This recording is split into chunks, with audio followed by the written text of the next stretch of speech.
Although asthma pumps can be used on their own, adding a spacer to the front of the pump makes it much more effective. All children and most adults with problematic asthma should be using their pumps with a spacer. Spacers have a chamber filled with air into which you release the medicine from your inhaler. The spacer holds the medicine for a few seconds to make it easier for you to inhale it from the mouthpiece. Spacers can have a valve in them, which is designed so that you can breathe in all the medication in a single breath, or breathe in and out of it several times.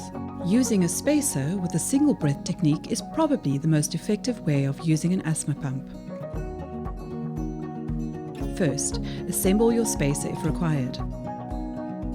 Firmly push the two halves of the spacer together and rotate. To ensure proper assembling of the two halves, slide the lock mechanisms together. Make sure the mouthpiece cap of the spacer is firmly in place. Remove the cap from the inhaler, shake the inhaler well.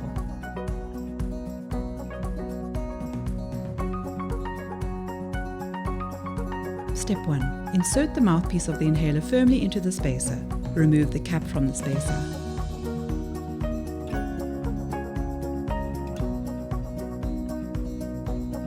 Breathe out fully through your mouth to remove as much air from your lungs as possible, and immediately close your lips firmly around the mouthpiece of the spacer to create a good seal, but do not bite it.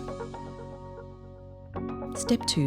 Holding the inhaler, press down on the canister to release the dose into the spacer. Breathe in slowly and deeply through your mouth until your lungs are completely filled with air containing the medicine from the spacer.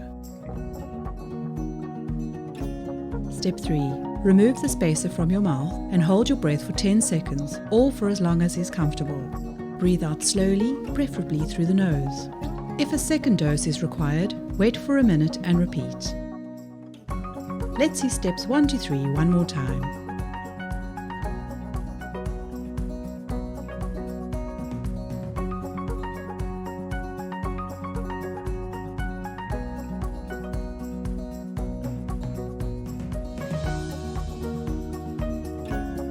Remember to bring your pump with to every single visit so you can demonstrate it again and again to fine-tune any problems.